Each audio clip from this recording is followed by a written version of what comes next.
sometimes red. Bright ideas make it glow, and very soon the rest of the world will know. I just came up with a really bright idea. I am so smart, suddenly it just appeared.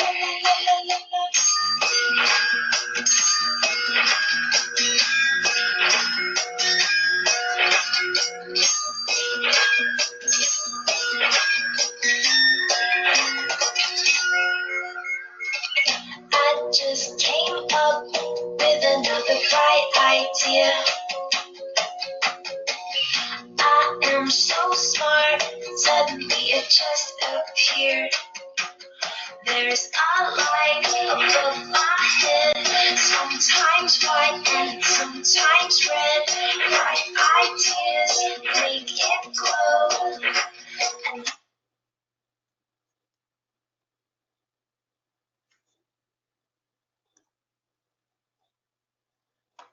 hello, hello. Happy Wednesday. How is everybody doing? Let us know who's all here. Type in the chat. Hello, hello. I'm Mrs. Tracy. I'm joining you here on the West Coast. I'm in California, and I would like everybody to stop and say a little prayer for us. We are having a lot of wildfires going on around us. So just say a little prayer for California, please. We are on week 9 of our YT course for advanced coders. So hopefully you've been following along week to week. If you have been, welcome back. If this is your first time joining us today, hello, welcome to AMCI's YT course for advanced coders. If you've missed any of our past lectures, you can always go back and catch the playback. Today we are going to be on week 9, Path and Lab. Okay, so let's go ahead and get started. And just to let you all know, we are going to announce the winner of our lecture series at the end of next week. So next week is our final week of this YT course, and we will have another winner to announce. So hopefully it's you. Good luck, good luck. Okay, and we want to announce our free course that we are going to be offering in January. This is our AMCI Introduction to Medical Coding. All right, so if you are a novice, so you're not advanced, and you've been following along with us, but this is far too advanced for you, this is going to be for you. If you have any family or friends, coworkers who are just really struggling with medical coding, or even want to know what medical coding is all about, please direct them to AMCI. And how you can get here and apply for this free course is you would go to our website, amcicoding.com. Click up there on the tab that says courses. A little drop-down menu will appear, and you're going to click right here on free I2MC. That stands for Introduction to Medical Coding. Okay, this is an 8-week course. Okay, so when you click on that, you're going to come to this page right here. It's going to lay out what this course is and what our curriculum is here at AMCI and your qualifications. So definitely, again, this is for a novice. And if you do have anyone in your life, friends or family or coworkers, you can definitely refer them here as well. And space is limited here, so if you are interested, make sure to apply ASAP. You're going to click down there on apply for your free course, okay? And your scholarship will be awarded with or you'll get an award letter, okay? When you sign up there, okay? If you're selected, you will receive an award letter letting you know, and you'll have access to get into your course, all right? And there you go. And just so you know, this Intro to Medical Coding free class starts January 16th, okay? So right after the holidays. Oh, and one little side note on this as well. If you're really not sure if medical coding is right for you and you don't want to go out and purchase all kinds of books, you can use your older manuals for this, or if you want to borrow a book from somebody or whatnot, or if you already have your manuals ordered, perfect, okay? So anyways, just wanted to let you know that, and hope to see you there January 16th. All right, so I want to introduce you all to the team. I've already introduced myself. I'm Mrs. Tracy. I'm one of the instructors here at AMCI. And joining me today, we have another one of our wonderful instructors, Miss Rochelle. She is also our partnership and marketing director. Hello, hello, Miss Rochelle. How are you today?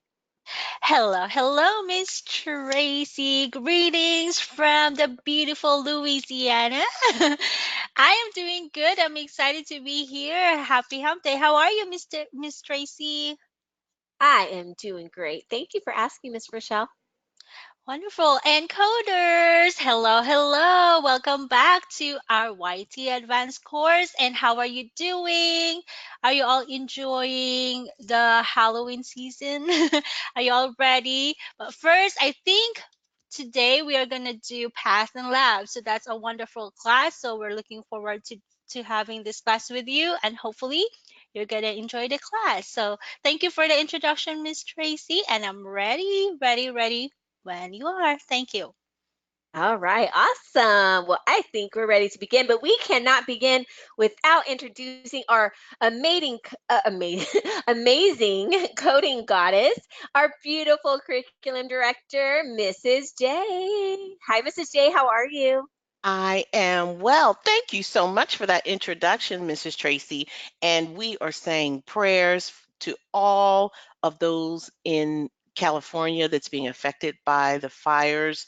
That's got to be a difficult time. So, sending prayers to you, family, and everyone in the California area. All right. Thank you, Mrs. J. I think this is my turn, huh? It is. I do this So every let time. me let me pass it on. Here you go. Thank you so much, Mrs. Tracy. All right, so do you want to win an AMCI lecture series? If you do, this is how you can enter to win. Well, what is an AMCI lecture series?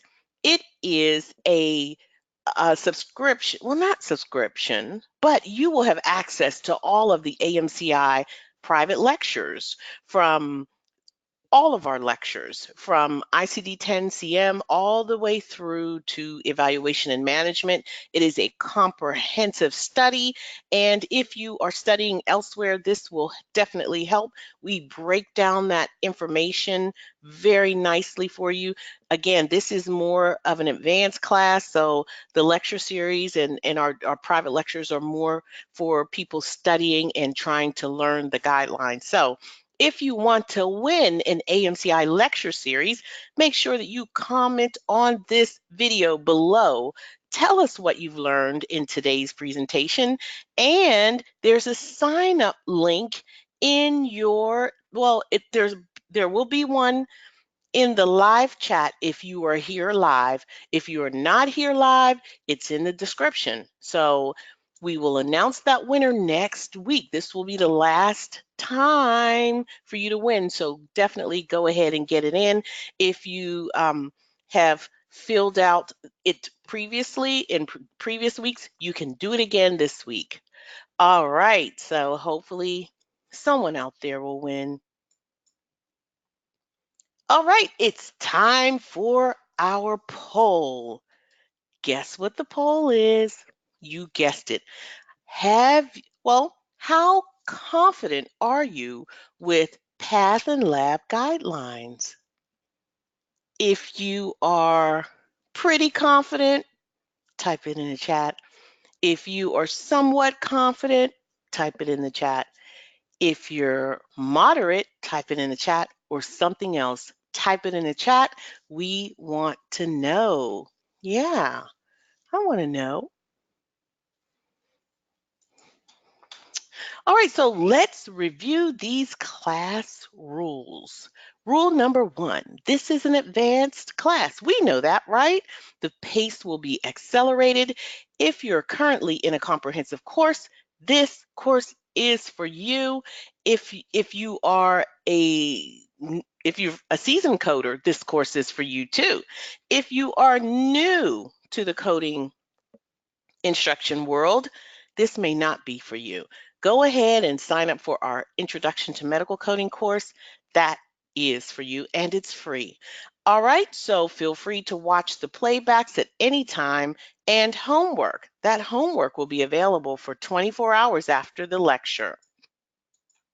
All right, remember, students should already have some experience with CPT guidelines, and we will move at a faster pace than a normal class would.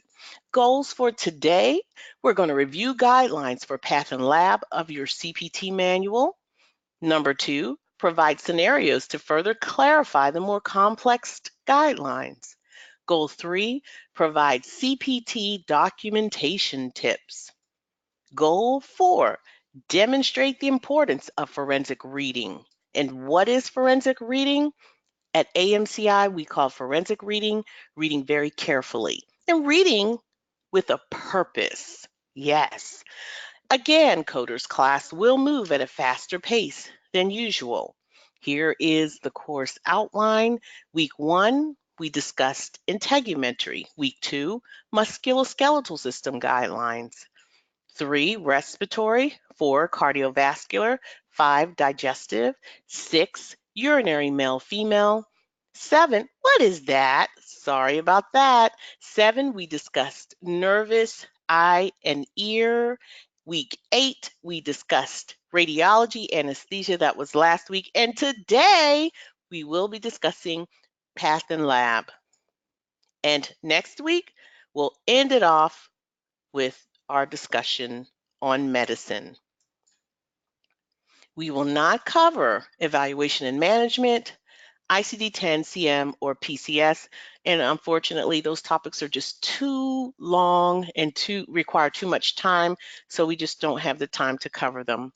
Again, class, we'll move at a faster pace than usual. All right, here is a note. I know I asked you to type something in the chat, but I need you to know something.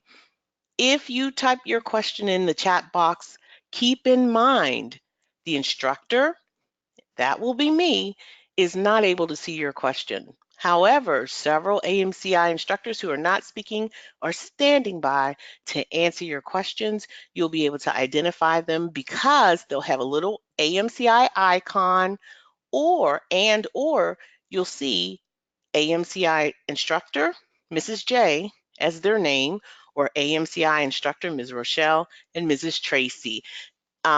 So you'll definitely know who they are. They are out there and they are ready to answer your questions. Okay, so let's talk about our copyright. CPT is copyright of 2019 American Medical Association. All rights are reserved. CPC is a registered trademark of AAPC. Keyword concept, FTR, Chun, AMCI, Fab 7, Flip Tap are all trademarks of AMCI. Okay, let's get to it. Let's just talk about some general coding guidelines for the Path and Lab section. Just want you to know the services in Path and Lab are provided by a physician or by technologists under the responsibility of a supervisor or supervising physician. Also, separate or multiple procedures. Often in Path and Lab, it's very appropriate to designate multiple procedures rendered on the same day by separate entities. So I think what they're trying to say, you don't have to worry about you don't have to consider them like you consider a surgery code. Path and Lab, you don't need a multiple procedure modifier. No. Okay, it is expected to have multiple labs, so the codes are designed to reflect that. All right, unlisted services or procedures, you know you can recognize them often by the 99 at the end, but you see a 79 here and the 40 here. So these are unlisted procedures. Yes, Path and Lab does have them. And should you have to use an unlisted procedure, you'll need to provide a report. That is what this guideline tells us. Now, speaking of guidelines, we're going to talk about guidelines. um, you have parenthetical guidelines in Path and Lab. You'll see them in the parentheses, like on the to the right. You'll also have code series or chapter guidelines. They're typically under the blue bold and right before the code series. And third, you have general coding guidelines like we've just reviewed on the green pages that precedes the section. And remember, if there are no guidelines, follow your keywords because they will lead you to the answer. Now, these guidelines have a hierarchy, and the highest ranking of all guidelines are your parenthetical guidelines. Second are your code series or chapter guidelines. And third are your general coding guidelines. Now, you can also keep in mind if you have guidelines, follow your guidelines. If you can also use your keywords in addition to, along with those guidelines, but your hierarchy is already there. Your parenthetical, then your chapter. Oh, look at that. It's just moving me along saying you're taking too long, Mrs. J. Then your code series or chapter guidelines, then your green pages guidelines, then your keywords. All right, here we go. Reminder, if you like our instruction, please like our video. Tell everyone about us. The more people that watch these lectures, the more videos we can make. All right, so if you haven't liked this video now, no, you can wait until you hear the presentation if you want. And this is how you do it. You just click on that like button. And don't forget to subscribe so that you'll be notified every time we upload a new video. We don't have a poll. We're going to keep going, and we're going to go right to Path and Lab. And Path and Lab is a study of, well, this is coding for pathological and laboratory procedures. And here are your guidelines again. This pretty much reflects how it looks in your book. And we are going to start first with your organ or disease panels. All right. So what is a panel? Like, what is a panel? Well, this title here says when to use, it describes when to use a panel, but I'm going to tell you what a panel is, and I'm going to use this page to tell you what a panel is. But pretty much when a doctor, panels are actually developed for coders. Yeah, they're developed for coders because it's easier to code a panel than all of the separate labs. So instead of just coding for all those labs, you just use a panel. All right. So yeah, panels are pretty much developed for coders. For instance, let's say this patient has a diagnosis of syndrome of inappropriate antidiuretic hormone. Pretty much, this patient doesn't release water that well. So the doctor wants to test the patient's electrolytes, and the doctor will order the following test. He wants to test the patient's electrolytes. You're going to need to test the carbon dioxide or bicarbonate. You're going to have to test the chloride. You're going to have to test potassium and sodium. All of these labs. But wouldn't it be simple if all of these labs were just covered under one panel? Yeah, so that's pretty much what a panel is. A panel is designed for coders to simplify their coding process. All right? Okay. All right, so I think I would like to use principles of CPT to help explain how to code using panels. All right. So when coding for a panel, your guidelines are right in this section. First of all, if you have the principles of CPT, if you don't, just watch. Components of a panel. To report a code for a panel, all tests listed in the panel definition must be performed with no substitutions. If fewer tests are performed than are listed in the panel, list the individual code numbers for each test performed, not the panel code. So you gotta have that all of the tests in the panel. Remember the electrolyte panel that we had?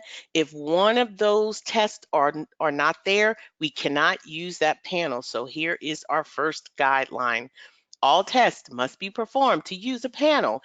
Even if one is missing, then you're going to have to code all of those tests separately. You cannot use a panel. Next guideline.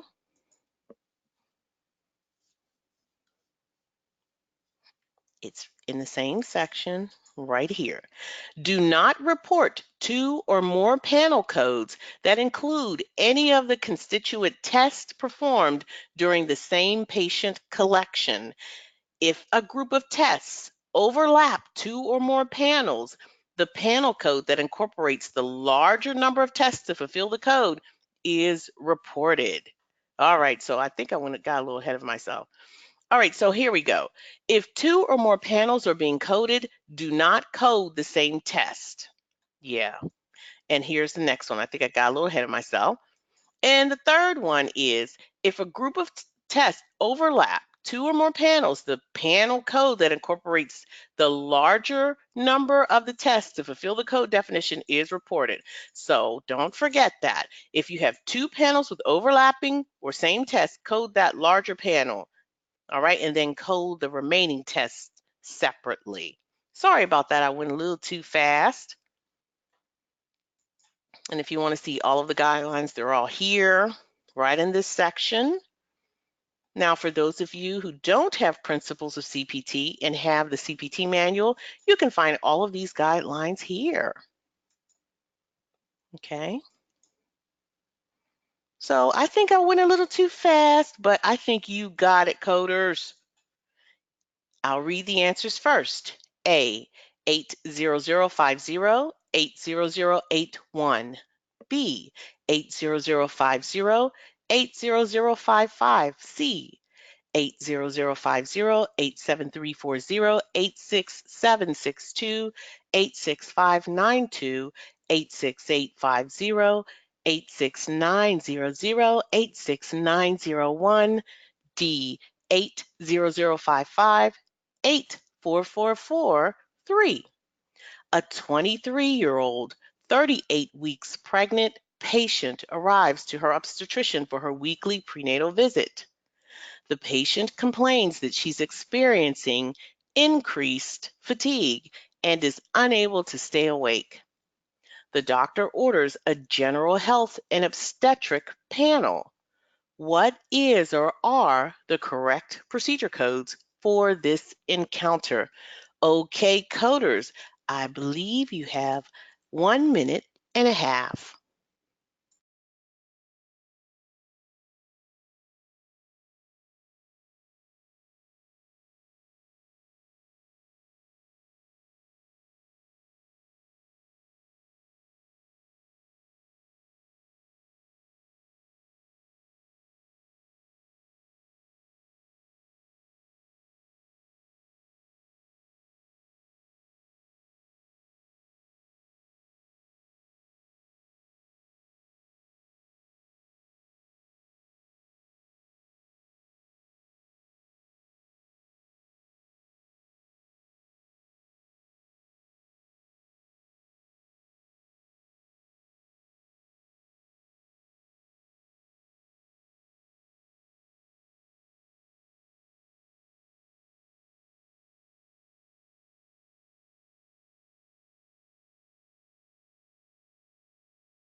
Okay, coders, I apologize for releasing that answer on the screen.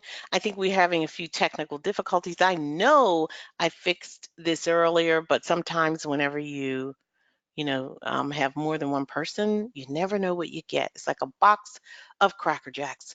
All right, coders, if you said C, outstanding. All right, coders, this is what we did. Look at that.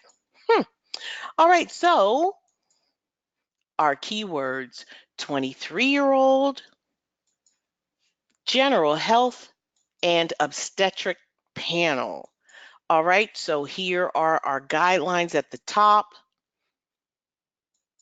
And let's go ahead and let's look at our codes in question. I'm just going to put them all here. All right, so what we've got is 80050, 80053, 80055. 80050 has 17 tests, because if you look at it very carefully, this 80050 includes a comprehensive metabolic panel. And there is a CPC, CBC, WBC, and so forth. And then you have the thyroid stimulating hormone. All right, so you have 17 tests in 80050. 80053, you have 14 tests. And this is a comprehensive metabolic panel.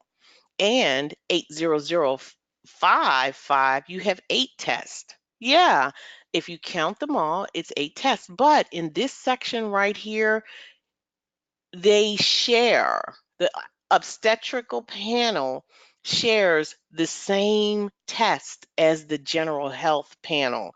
The blood count, the CBC, the WBC, 825025 or 825027 and 85004, they share some stuff. So if they share some stuff, what do we do? What do we do? If you said, if you have 2 panels with overlapping or the same test as we have right here, code the larger panel. All right, which one is the larger of the 2? Obstetric panel has 8 tests. The general health panel has 17. We are going to code the general health panel, and then all remaining we are going to code separate. All right, so all remaining typically in this obstetric panel will code separately. All right, so let's get work.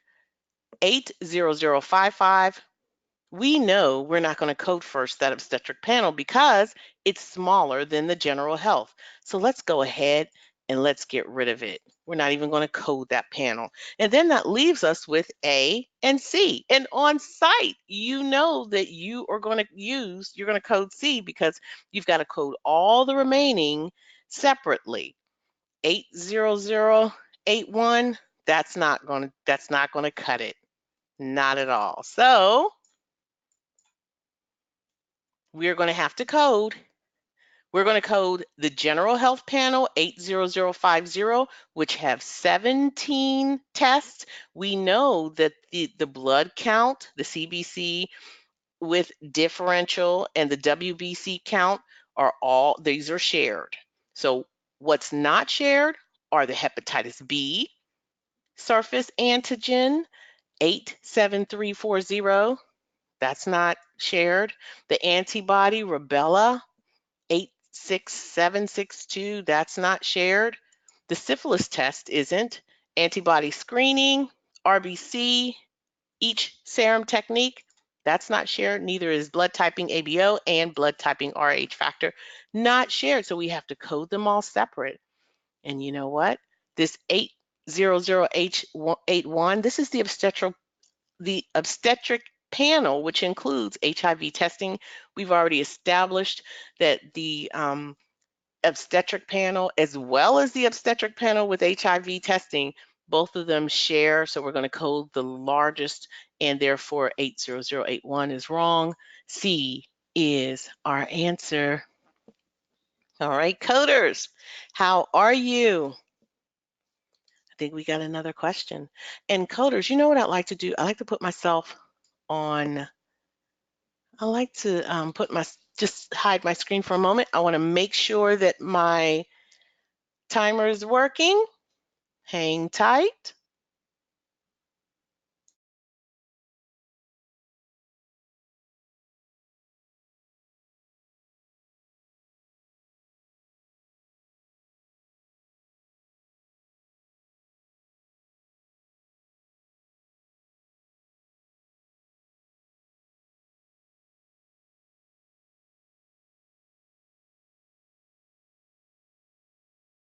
Okay, I'm coming. I'll be there in a second.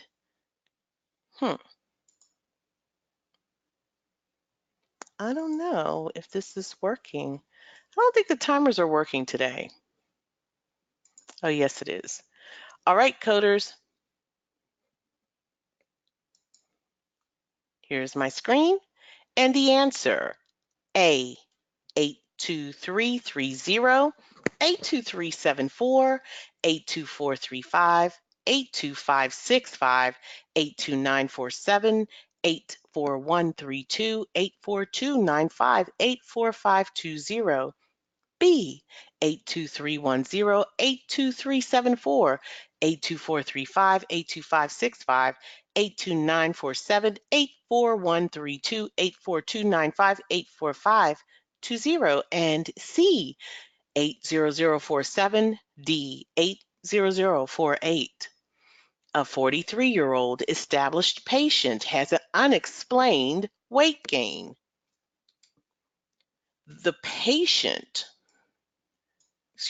physician orders a series of lab tests to determine the cause of the patient's weight gain.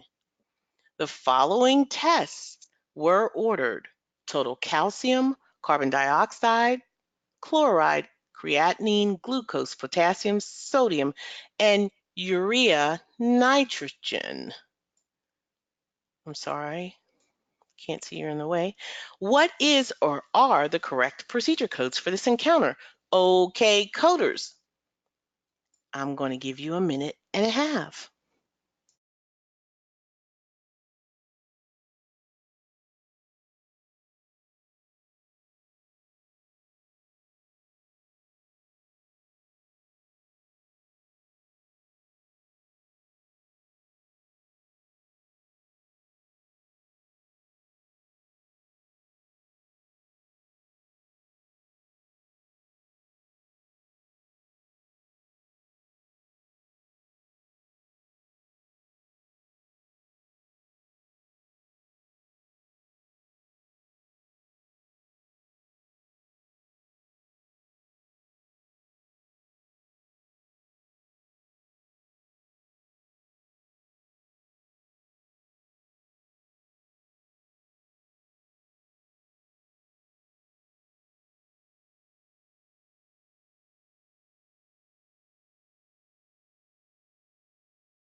Okay, coders, how did you do? I apologize. I was a little preoccupied because I wasn't sure if everything was working, but I apologize if I didn't acknowledge all of those who got it correct the last time. Now, this time, how did you do? Okay, if you said the answer is D, outstanding. All right, let's take a look at these codes. And if you see our keywords, 47-year-old lab tests, and this patient had a total calcium, carbon dioxide, chloride, creatinine, glucose, potassium, sodium, urea, nitrogen. They had all of these tests. And if we go to our code, we see, well, if we look at our codes, you see that we had a total calcium, and it really was a total calcium panel. So let's look at 80047. Why is this wrong? This is wrong because this is a basic metabolic panel for calcium ionized. This patient did not have a calcium ionized test, and that code is 82330. So if calcium ionized was not performed, then we're going to eliminate all answers with 82330. And that includes C, 80047, as well as A. All right. Okay, so that leaves us with one panel left. And this is the basic metabolic panel or calcium total. Yeah. And this pretty much is our code because this panel has all of the tests that were performed. The calcium total, 82310. 82310. The carbon dioxide bicarbonate, 82374. 82374. Chloride, 82435. 82435. Creatinine was performed, 82565. 82565. Glucose, 82947. 82947. Potassium, 84132. 84132. Sodium, 84295. 84295.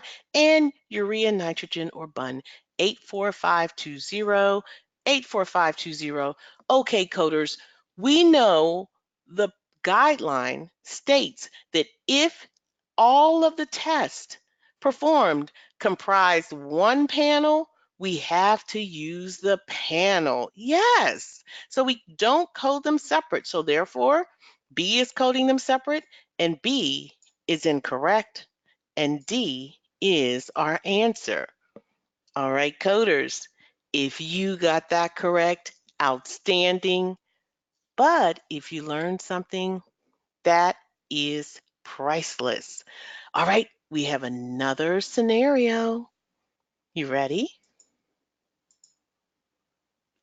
A, 80053, 80076. B, 82040, 82247, 82248, 82310, 82374, 82435, 82565, 82947, 84075, 84132, 84155, 84295, 84460, 84450, 84520. C, 82040, 82247, 82310, 82374, 82435, 82565, 82947, 84075, 84132, 84155, 84295, 84460, 84450, 84520, and D, 80053, 82248. A 53-year-old patient with a history of elevated liver enzymes returns to her primary care physician's office for her routine annual physical.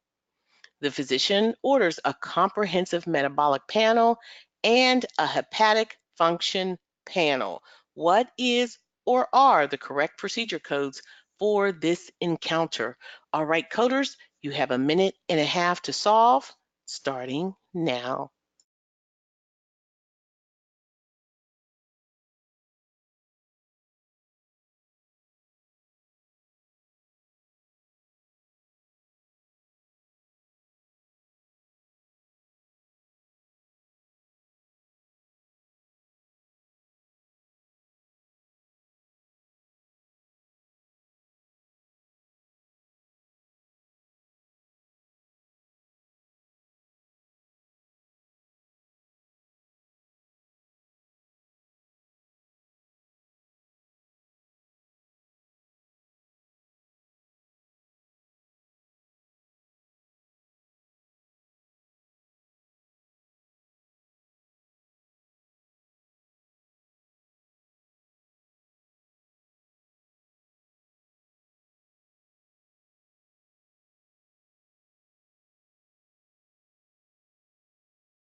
Okay, coders, how did you do? How did you do? What is your answer? If you said D, outstanding. All right, so how did you solve this scenario? What is the best and the most efficient way to do it? What you need to do, highlight your keywords: 53-year-old, history of elevated liver enzymes, routine physical, comprehensive metabolic panel, and hepatic function panel. All right, coders, so how do you start? I would start just by going to those panels, pull those panels, and the first thing that you need to do is determine how many tests are in each panel. So we know that 14 tests are in a comprehensive metabolic panel, and we also know that 7 are in a hepatic function panel. Then the next thing you need to do, you need to determine if these two share any of the same tests. And then you code the remaining. You'll code the panel with the most, and then you'll code anything that's left over. That's pretty much it. So let's take a look. 80053, it's saying it's wrong. It's totally eliminating it because it's coding both of these panels. So that must mean that these two share test. And look, albumin shared, bilirubin shared, calcium, phosphatase alkaline shared, protein total shared, and transferase alanine alanine amino. I apologize. I just get up here and I just start learning these words when I've said them correctly before, so I apologize for that. All right, so they're sharing that, and they're also sharing the transferase aspartate amino. And you know what? So that means that we are not going to use this hepatic function. We can only use one, and we're going to use the one that has the most, and the comprehensive metabolic panel has the most. And what we're going to do, we're going to code any of the tests in the panel that we're not going to use, any of the tests that have the remaining test, any of the remaining tests of this panel, that's what we're going to code additionally. And it looks like we have a bilirubin right here. Bilirubin direct. That's not a part of this comprehensive metabolic panel. And look at that. We're going to code 82248 with 80053, and that is our answer. So we're not gonna play around here. Not at all. We're going to eliminate B, C, and we are going to code D. All right, coders, if you got that correct, outstanding. But if you learned something, that is priceless. Before I go, well, I did have something I wanted to share with you, so hang tight. I want to show you a little bit of my chun.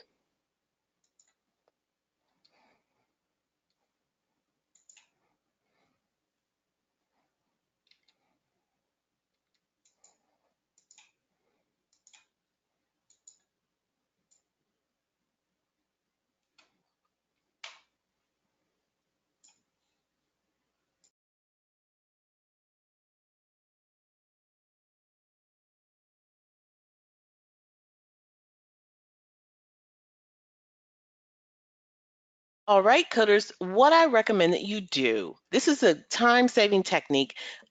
Ahead of time, go ahead and indicate the number of tests next to the code. So 80047, make sure that you write 8 next to the basic metabolic panel. Mrs. 800. J, sorry for interrupting. Oh, There you, thank you.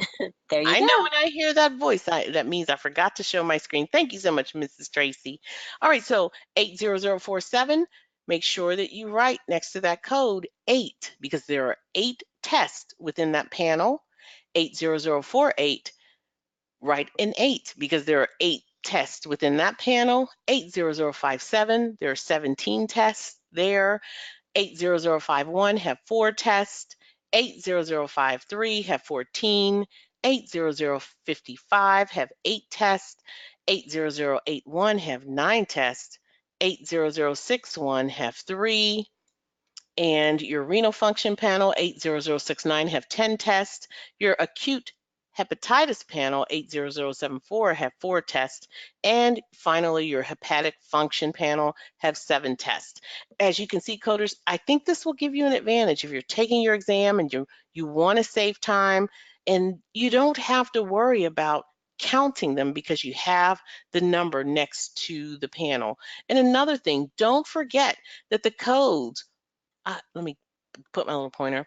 The codes have the actual, the test actually has the code next to it. Come on, I want to see my little screen, my little pointer. Just remember that it's there and that you don't have to go looking for it. It's right there. All right. Okay, well, I think I'm finished with you. So, Mrs. Tracy, take it away. Thank you so much, Mrs. J. I love that chun tip. That helped me so much. So thank you so much, Mrs. J, for going over those panels. That was a great discussion. Okay, so let me go grab the screen and let's move on and talk about these drug testing. So there are 2 major categories for drug testing under the drug assay subsection, and those 2 major categories are going to be definitive or presumptive, okay? So let's talk about presumptive testing. Presumptive testing, that's used to determine if a person is using or not using a drug. So basically the doctor presumes the use of a drug and sets up a presumptive drug test, okay? Now, if that test comes back and it confirms the usage of some drugs, the doctor can set up a definitive drug test that can narrow down the exact drug the person is using, okay? So that definitive drug test basically provides specific information of the individual drug and the drug metabolites, okay? All right, so let's talk about some guidelines. We love guidelines, right? So you can find these guidelines in your CPT page 542 and 543. So first of all, presumptive class screening. There are 3 different methods for this. We have our code 80305, 80306, and 80307, okay? And the code that you use is going to depend on the method that is being used for that presumptive drug test, okay? So 80305 is going to be used to report procedures where the results are read by direct optical observation, okay? And examples can include, the use of dipsticks, cups, cards, and cartridges, okay? So those would be some of your keywords you want to look out for. You would use code 80306 when an instrument is used to assist in determining the result, okay, of a direct optical observation, okay? So again, this could be by the use of dipsticks, cards, and cartridges, sorry, getting tongue twisted over here. And those are inserted into an instrument, okay? So the difference between 80305 and 80306, they would be still same equipment used, if you want to call it that, but one is direct and one is with the use of an instrument to help, okay? And then 80307, that is instrumented chemical or chemistry analyzers, okay? So, and one of that is just some medical laboratory equipment, and it's used to calculate certain substances. And there's some keywords here you want to look out for. This EIA, this ELISA, you'll see this a lot too, this ELISA. This is enzyme linked immunosorbent assay. There's a lot of tongue twister words in this section. But anyways, yeah, those are some keywords you want to look out for. EMIT, FPIA, IA, KIMS, RIA, chromatography, example GC, HPLC, mass spectrometry. So there's a lot of different things that you just want to look for in this section, okay? Those would all be keywords that you would look for, all right? And okay, and then if it's definitive drug testing, again, this identifies individual drugs, and The actually, I have that page I wanted to show you, page 543. So these guidelines, this is on page 542, but you'll also start seeing the drug class listings here, starting at code 80320, and it goes all the way to 80377, okay? And then you have your drug class listing table on page 545. So, for instance, if you're coding for alcohol, which is 80320, there's also some things that are listed, the drugs that are listed in that class. Okay, so you want to pay attention to what's in that third column there as well. Okay, alrighty, and I think that's pretty much it there.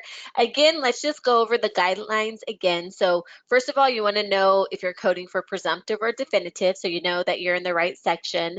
You want to know by what method. Was it direct optical? Was it an instrument? Was it using a chemical analyzer?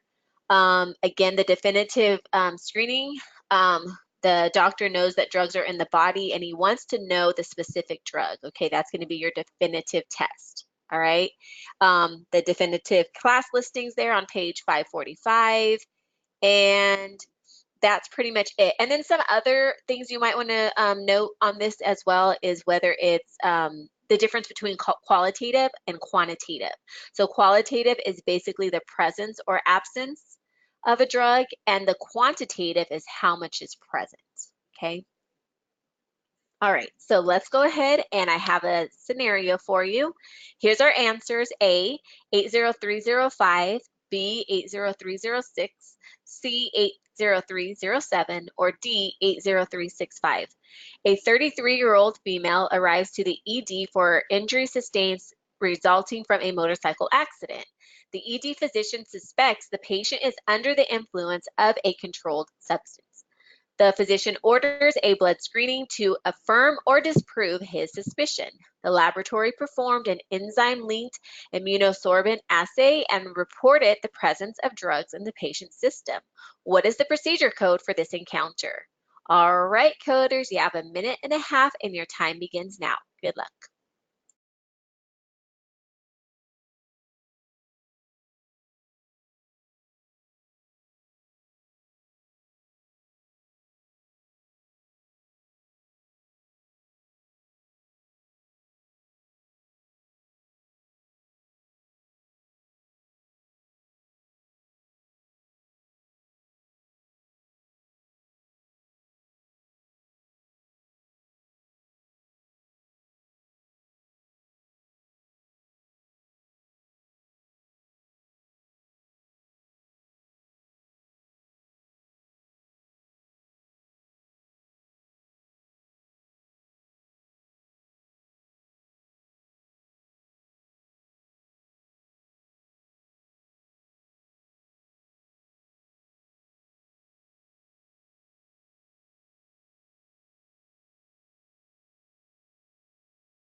All right, get your answers in. And how'd you do? Okay, let's go ahead first. I'm going to look at my answers. I see the A, B, and C, they're very close together. And then D, I always call the ones that aren't really like the others, the oddball. So that's our oddball there. So let's go ahead and see what our answer is. And our answer is going to be C, okay? Let's find out why. Our keywords first: 33-year-old, ED physician suspects, orders, blood screening, affirm or disprove, laboratory, enzyme-linked immunosorbent assay, reported, and presence of drugs. Okay, So what do we think? So our first guideline here is to ask ourselves, is this presumptive or definitive? So let me know what you think. Do you think this is presumptive or is it definitive? Okay, and we can figure that out by going to our keywords here. So it says that this physician suspects. So he doesn't know. He's basically presuming, right?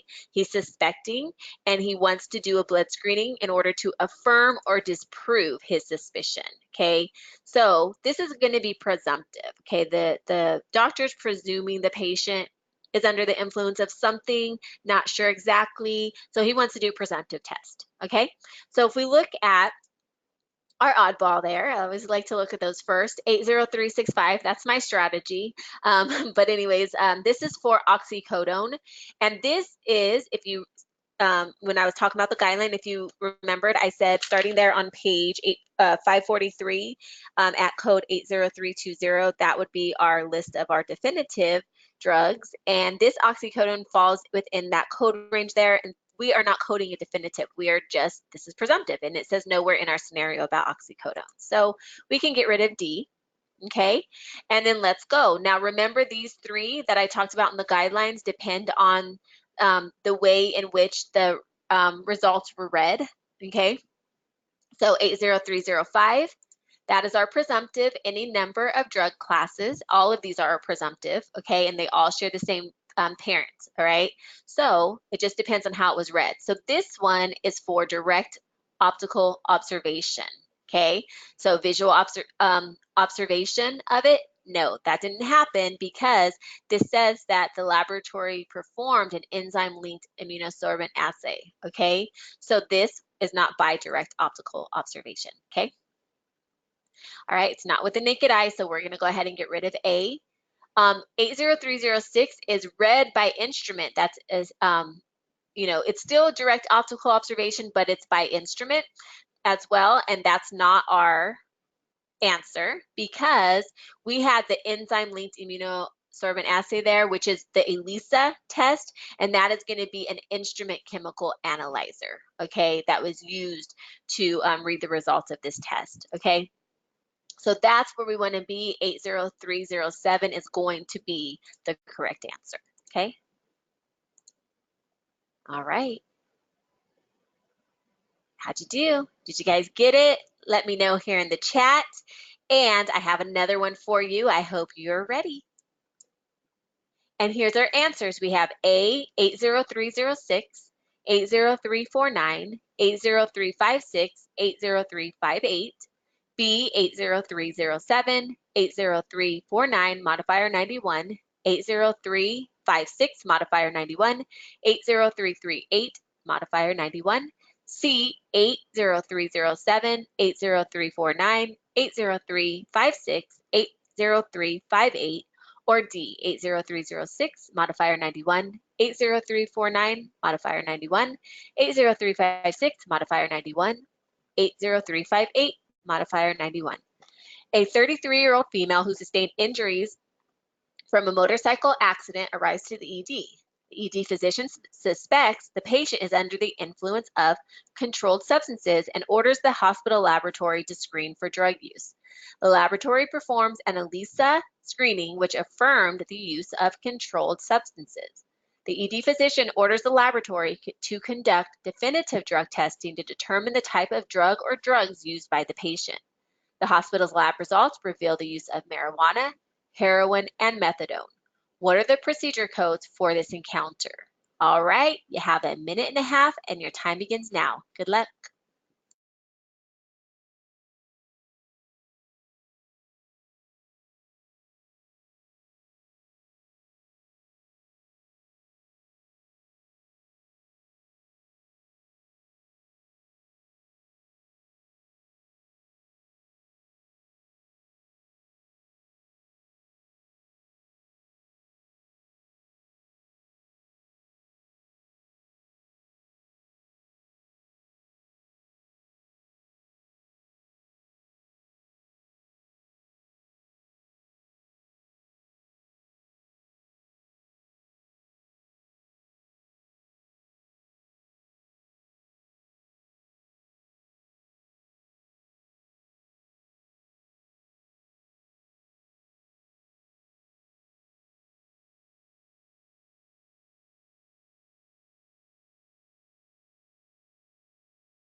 All right, get your answers in.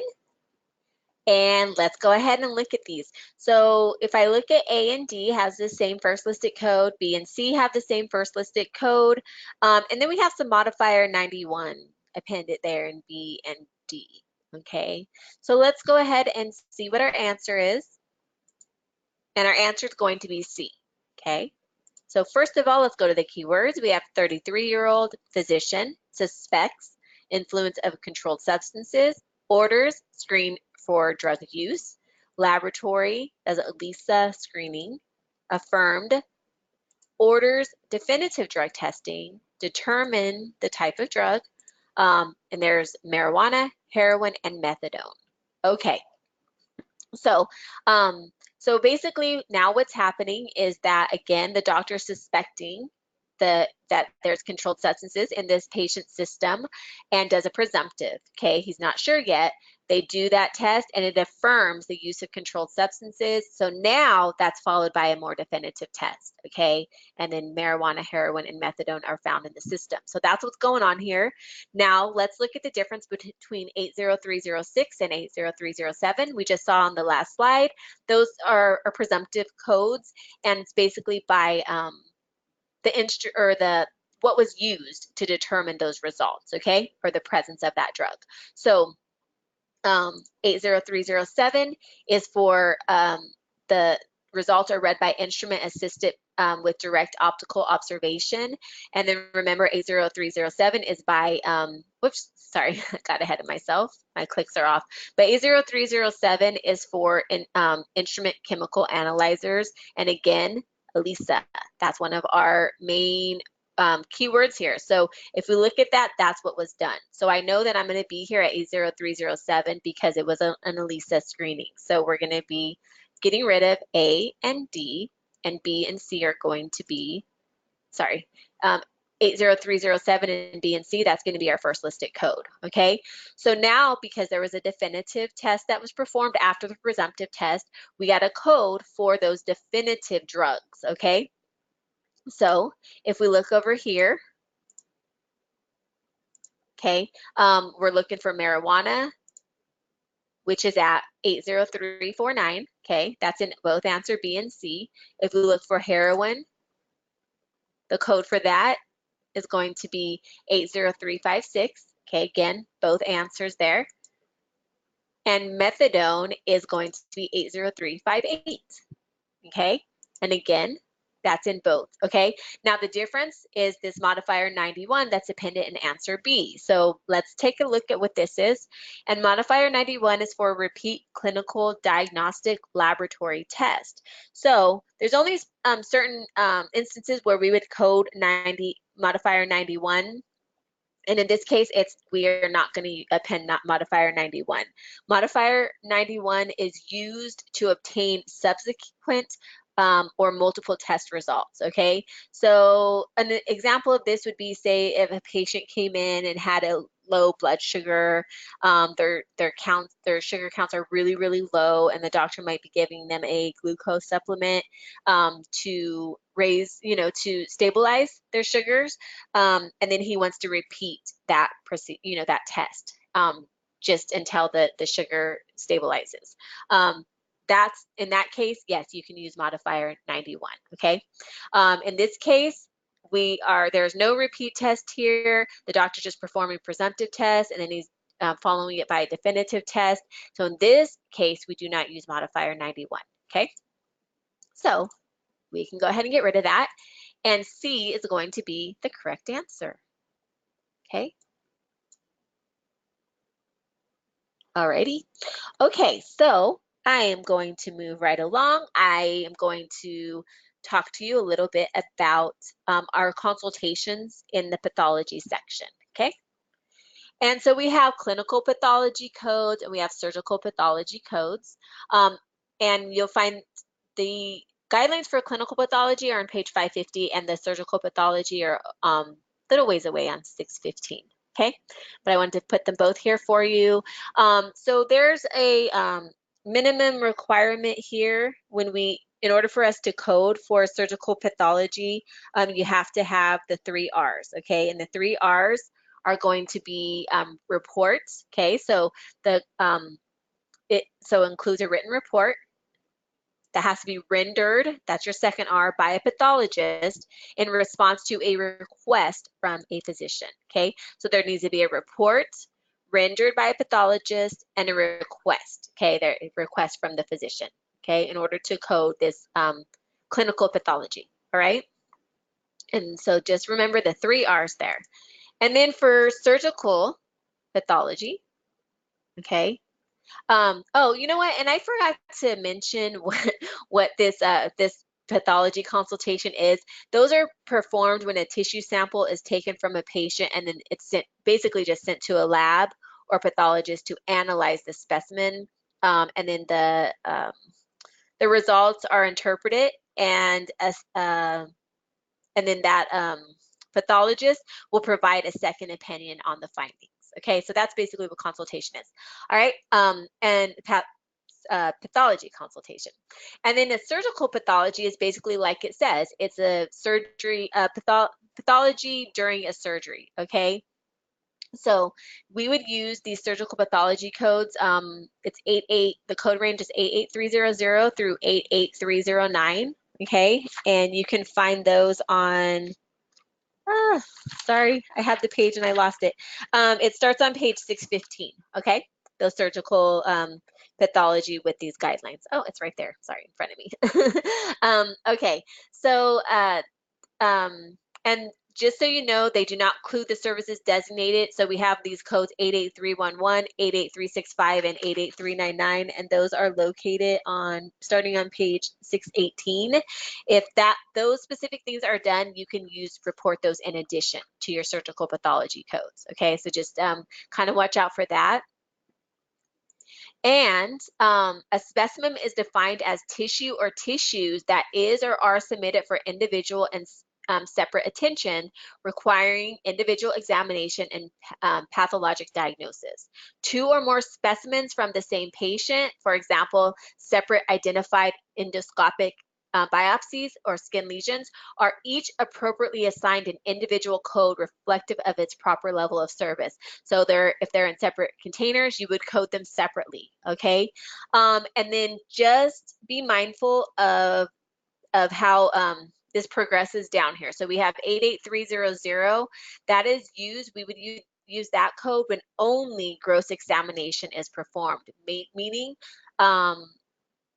visualized just with the naked eye, okay? There's no microscope used at all, okay, on this specimen. So that's when you would use that. So you might just want to notate at that 88300, that's visual or bare eye only, okay? No microscope. And then 80302 is when gross and microscopic examination is performed on the specimen to confirm identification and the absence of a disease, okay? And then if you look at code range 88304 through 80309, that describes all other specimens requiring gross and microscopic examination, and they are represented in ascending levels of physician work. So basically the highest, it's kind of going in order, like the highest level is going to be 88309, okay? That's going to be your more involved work for like your cancers and things like that, okay, removals. All right, all right. And then if you, and then that we do not report 88032 to 88309 on the same specimen as part of Mohs surgery. Okay, so if you're performing Mohs surgery, we don't use these codes, all right? And I think that is it, okay? Alrighty.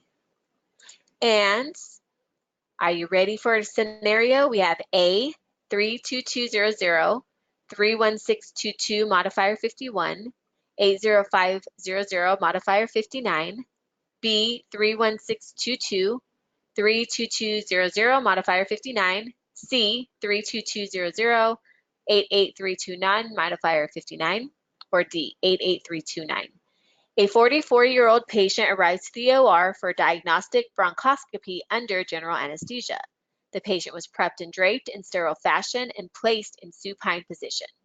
The surgeon inserts the bronchoscope, observing a lobular cyst of the lower lower right lung. Concerned about the suspicious nature of the cyst, the surgeon sends the specimen to pathology and requested that the pathologist review and interpret the results of the specimen. The pathologist's correspondence confirmed malignant cells within the specimen. The surgeon removes the scope and performs a pneumonostomy to drain the cyst. The procedure was uneventful and the patient was moved to recovery. What is or are the codes for the pathologist? All right, I will give you a minute and a half and your time begins now. Good luck.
Okay, get those answers in.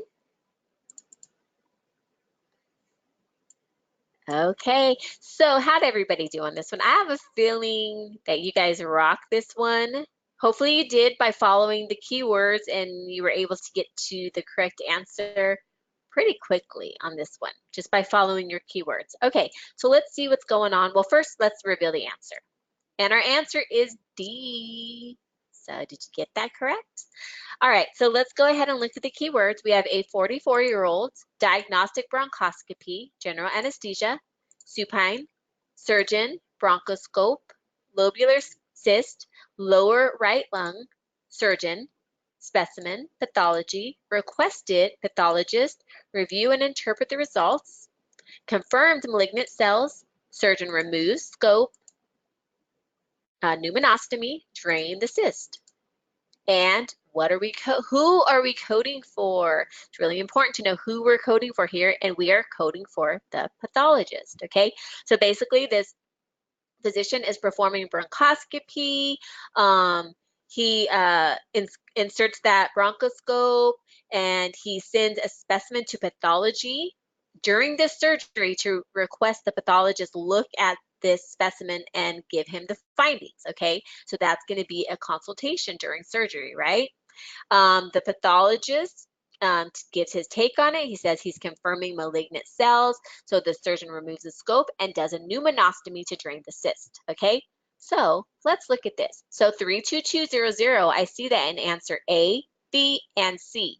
Okay, yes, a pneumonostomy was performed, but are we coding for a pneumonostomy? Okay, who performed the pneumonostomy? Okay, it was the surgeon, right?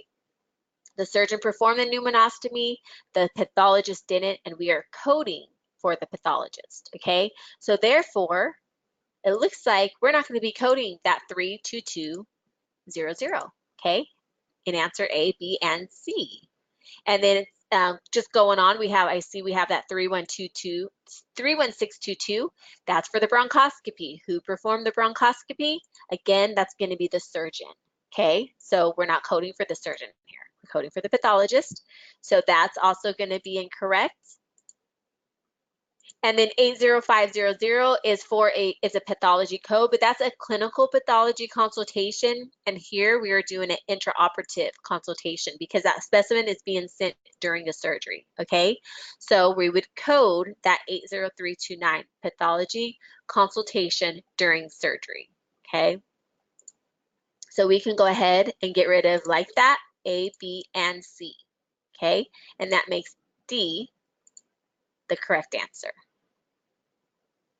All right, so really important just to follow those keywords and always, always, always know who you're coding for, okay?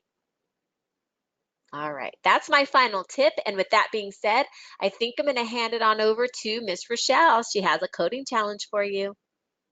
Yes, I do. But before you go, Miss Tracy, I just want to say what a great presentation.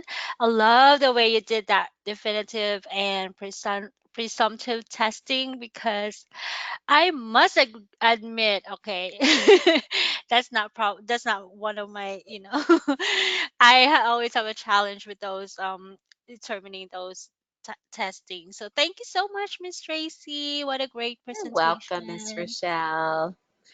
And yes, coders, since you all learned some great guidelines from our wonderful Mrs. J and Miss Tracy, it's time for us to do the challenge scenarios. Are you all ready? I think I brought in some good ones. So if you are ready, I'm going to go ahead to bring you the first one. So the first coding challenge, we have A, 86805 with modifier 26, 86817 for B, 86817, 86821. For C, you have 86816 with modifier 26 and 86821. And for D, you have 86806 with modifier 26 and 86817. A patient will be undergoing a transplant and needs an HLA tissue typing with DR and DQ multiple antigen and lymphocyte mixture or mixed culture.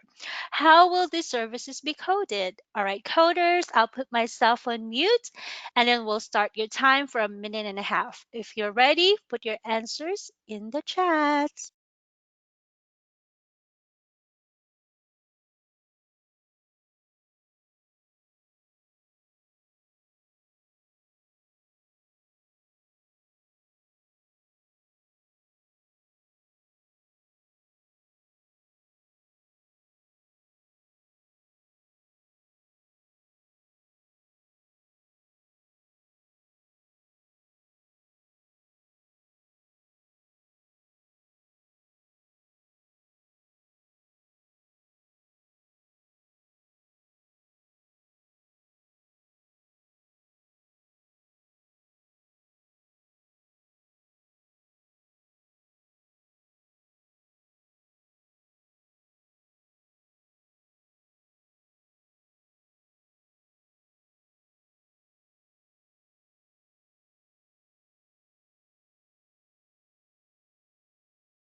All right, coders, that would be time. I have a good feeling on this one. Being the forensic coders that you are, you probably rock this scenario. So if you answered in the chat B, then you would be correct. Great coding. So as far as our keywords here, we're looking to code the Pathon Lab code for transplant and needs of HLA, sorry, the human leukocyte antigen tissue typing. The type we're looking for is DRDQ multiple antigen and lymphocyte mixture culture. So basically, we're just find the correct appropriate code for here. So if you look at your answer choices, they're all under the tissue typing, which is good. We're in the right place. But like I said, we do have to just code it specifically for what the type of testing we have to code. So that 86805, if we start there, that would be wrong because if you look at the code description, that is for the lymphocytotoxicity assay, visual cross match with titration. That would be wrong. And also that from the same family 86806, the same test or assay, but this one for without titration. Again, we're not looking for that. We're looking for an HLA. I cannot talk today. HLA. So with that being said, now I eliminated two of my answers, A and D. Okay, now we keep looking. We'll go down at 86812. You will find this parent code here for HLA typing. We like this one so far. However, looking at 86816, this one is the RDQ. That's good. However, this is for single antigen. And as mentioned in our documentation in the scenario, we're looking for that multiple. Okay. So that single there is the game changer. So we're going to have to eliminate C. And then we'll keep looking. 86817, the same family here for HLA typing. DRDQ for multiple antigens. Boom. That's what we're looking for. So we coded that. And one more thing, we have to code that lymphocyte mixed culture as well, which you will find under code 86821. So those two are our codes. So that would make our answer B. So I think you all, I'm already hearing the celebrations in the chat. So great job, coders. Are you all ready for the next one? Okay, here we go. So we have A, 88305, B, 88307, C, 88305, and 88311. For D, we have 88307 and 88311. A 29-year-old patient with malignant neoplasms of the brain arrives to the ED for a cranial biopsy. Trephine was used to extract the bone, and surgical pathology of the cranial bone tissue required decalcification because calcified tissue was necessary for compatibility with the pathologist's method for analyzing the bone tissues. What is or are the procedure code or codes for the pathologist encounter? All right, coders, you know the drill. I'll put myself on mute so we can get started with your time for a minute and a half.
All right, coders, that would be time.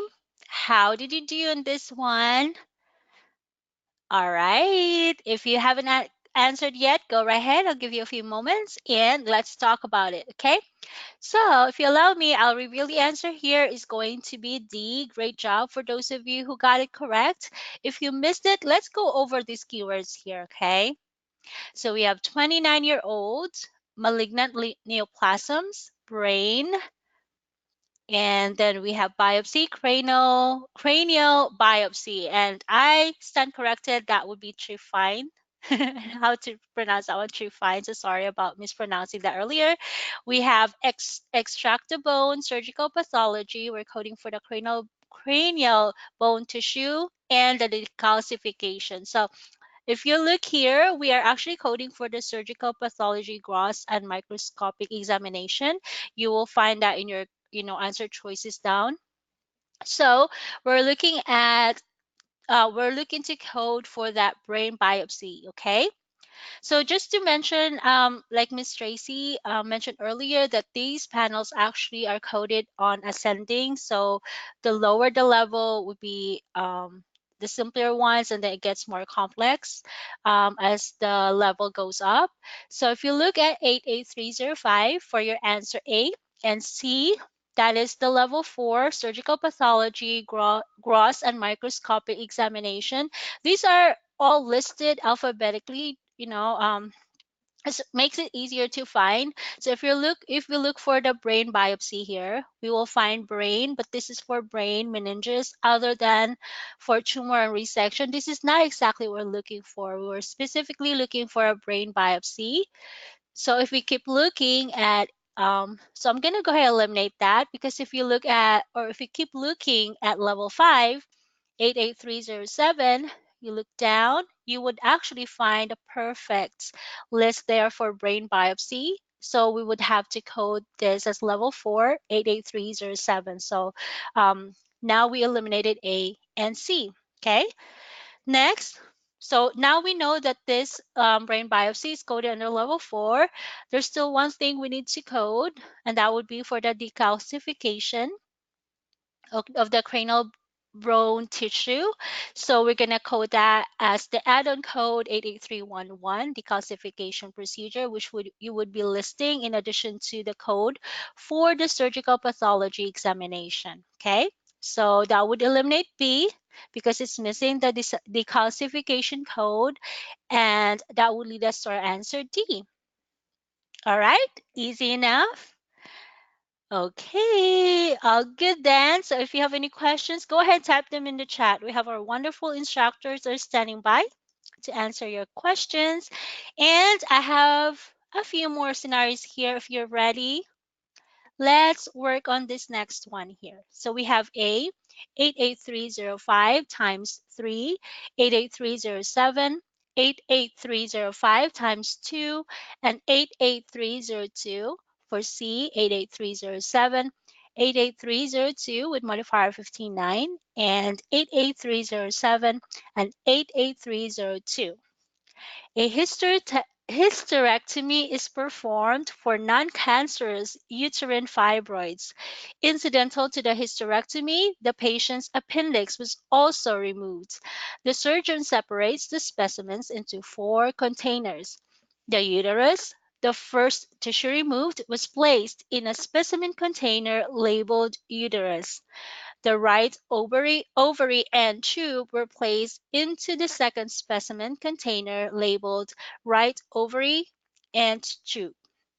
The left ovary and tube were placed into the third specimen jar labeled left ovary tube. And the appendix was placed into the fourth specimen jar labeled appendix. What surgical pathology code or codes is or are reported for this encounter? Okay, are you all ready, coders? I'll put myself on mute and you all can get working on this one. Good luck.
All right, coders, if you have your answers, go ahead, put them in the chat.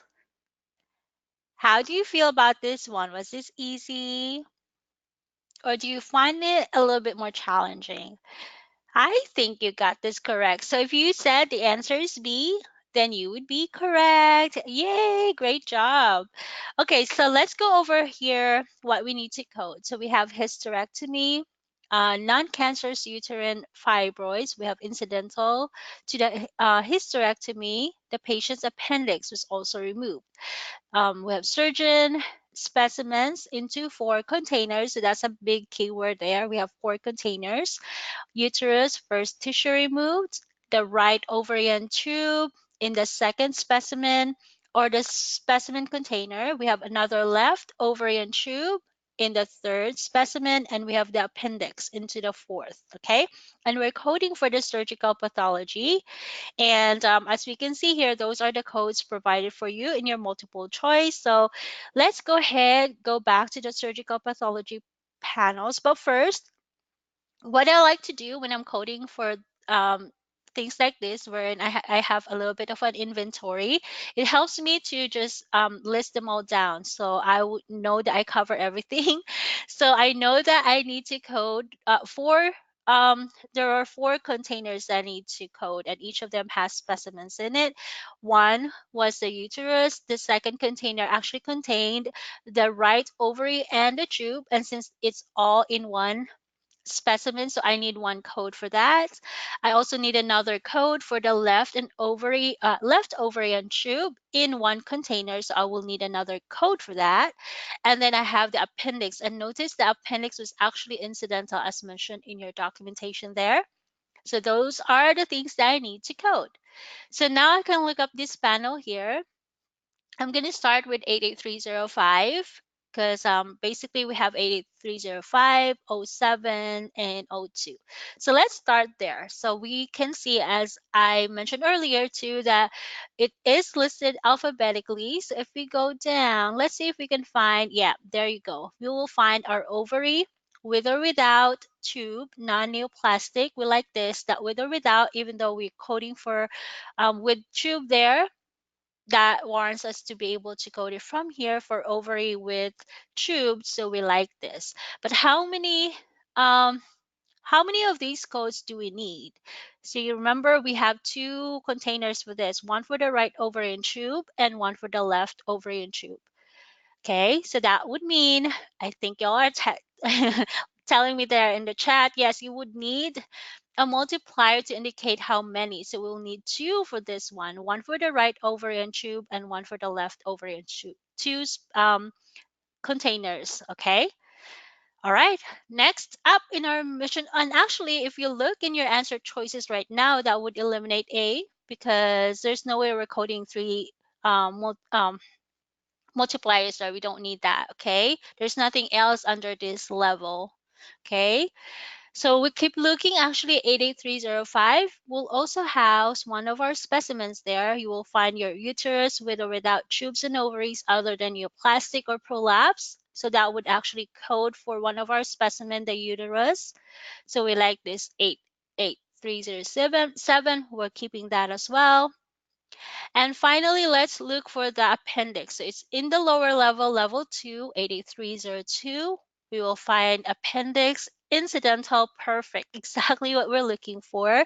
So if you look, we have to code 88307. That's the highest level there. So we code that first. Then we need the code 88305.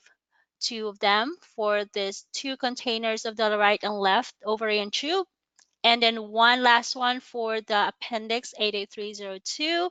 So that would eliminate answer C and D because that answer B reflects your codes there. All right. So how do you feel now? Even better? Learn something? If you learn something, that means that we're doing our job here. So that's actually really good. So yay. All right. So ready for one more? I think this is one last one. Okie dokie. So we have A, 81400, B, 81403, C, 81405, and D, 81404. A 27-year-old visits the orthopedic physician. I cannot talk today. Sorry about that. Bear with me, coders.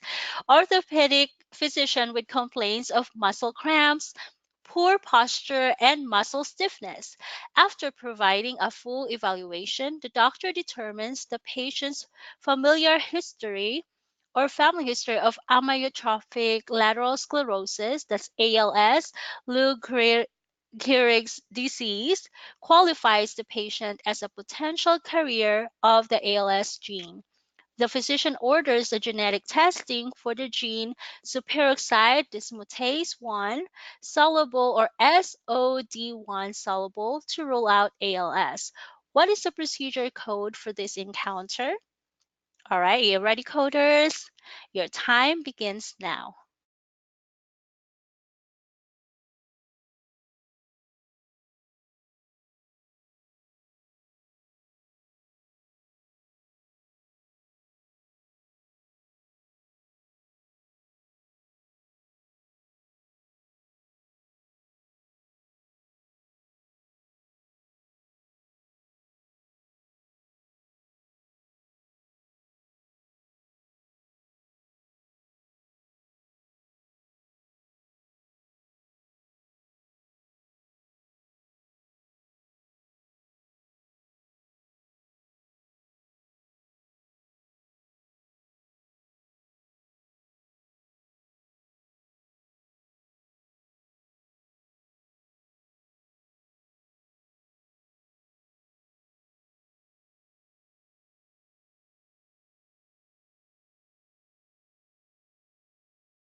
All right, coders, are you still looking? This one is a little, a little hard to find, right? Because there's like a long list for each of those molecular pathology procedures.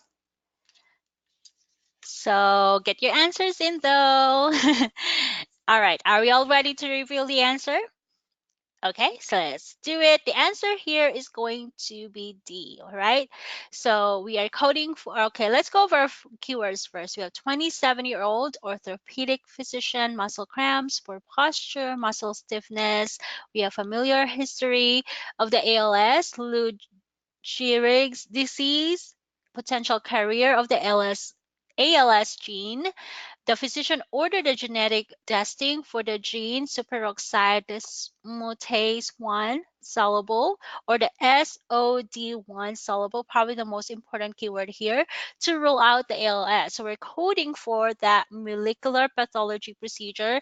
And I do not have all of these, the clippings for this codes here because they're pretty long. So pretty much what you're going to be looking for here is the testing that you need to code. So we know we were given that SOD1 soluble. Okay, so it's also listed alphabetically. If you look at 81400 in your book, that is for molecular pathology procedure level 1, and you actually won't see that testing there. So that would eliminate A, B, and C. So B is 81403. That should be the level 4. And 81405 is level 6. However, out of all these codes, if you look at 81404, molecular pathology procedure level 5, um, going down here on the list, you will find exactly what we needed, the SOD1 soluble. And you notice there, you're given the example and you will find the amyotrophic lateral sclerosis there to rule that out. So we have that too. That's what we're looking for. So that means that our answer is going to be answer D. Alrighty, righty. Great job, coders. Are you feeling good? Feeling like a pro coding pathology in lab? I hope so. All right, I'm gonna go ahead and join you in over there in the chat. I'll join the party, and in the meantime, I'm gonna turn it over to whoever is ready because I actually don't know who's next. Okay, Is it you, okay. Mrs. J? I just took it. Oh, How, perfect then. you know what? You did an amazing job. And I just want to ask the coders, how are you? How are you doing? You all have done fabulous. Okay, so let me catch up. And 1 second, and then I'll show my screen. All right, coders. So I'd like to show you some resources by Principles of Medical Coding, Principles of CPT by AMA. They have some internet-based exercises to help further develop or refine or enhance your path and lab coding skills. And don't forget, next week we will review medicine. Yes, and this will be our last week. And you know what? Please come out, and we got something surprised for you. We got a really, really big surprise for you. Don't we, Mrs. Tracy? You know, she doesn't even know what it is, but I have to do something special because this will end a highly, highly successful week. We've gotten tremendous feedback from all of you.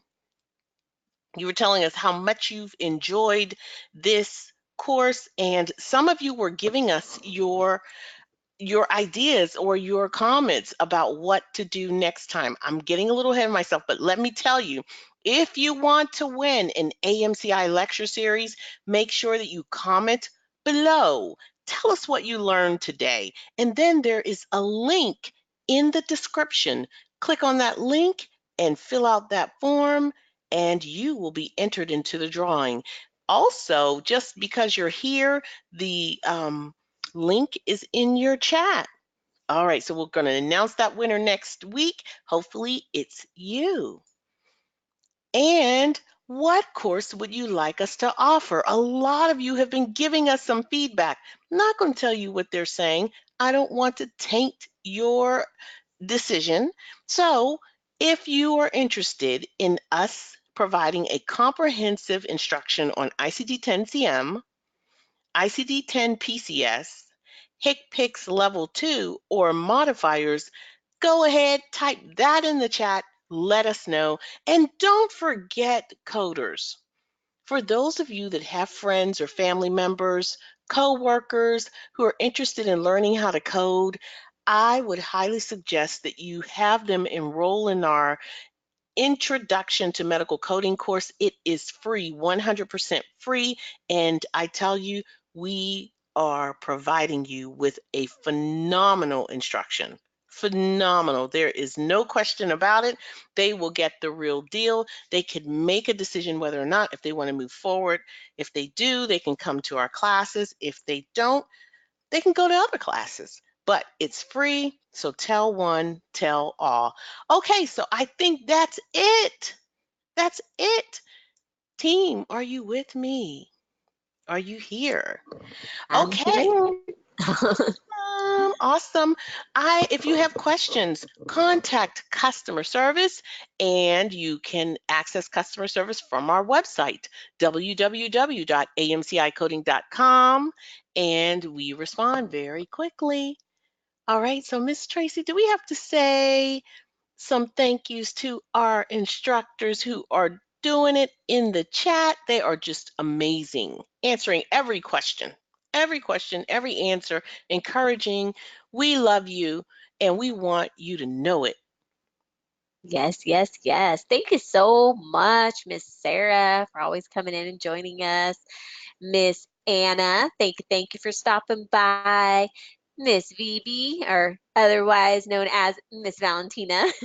um, and let's see, Miss Angela, I have Miss one, Miss Miss Abby. Tiffany. Miss Tiffany, Miss Tamika, Miss Anna. Oh yes, Miss Miss Anna. Miss CPT Queen. Some Yeah. instructors are in disguise as well. Ooh, Miss ooh. Abby. Talking to you, Miss Abby. Abby. Yeah, Abby's in there. And even I think I saw Virginia one time. So if you're out there, Miss Virginia, say hey. We never know who's Hey, going to stop by, Virginia. but thank you so much. You guys, they're just always, keeping up with that chat. So we just want to say we appreciate you all. Yeah, we have to do something special for them because they have been a wonderful, wonderful. You know what? Next week, I'm going to shout out some of our regulars. So you make sure you're here. Make sure you're here so you can hear your name. All right. So without further ado, I like to say so long from the east, southeast, Ms. Tracy. Goodbye from the, I was going to say the Midwest, but that doesn't work. But West Coast over here. Oh my gosh. So long, farewell. I bid to say goodbye from Louisiana. I forgot where I'm from. Sorry. Are you west? I'm not. I, I'm in no, the south, south. Mrs. You're J. south. Yes, Yeah, she's south. I'm we are southeast. south. And I'm And seeing a lot of students here in the south too. Yay. that's what I'm Shout out talking to about. everybody. All right, everybody. Good night. Well, it's not good night. Good afternoon. Enjoy the rest of your day, everyone. Go have some good lunch. If you're Yeah. over here on the west side, west coast, well, it's almost lunchtime for us. It's actually still morning, so almost lunchtime. All right. Thank you, team. And we'll see you next week. All right. Bye, everyone.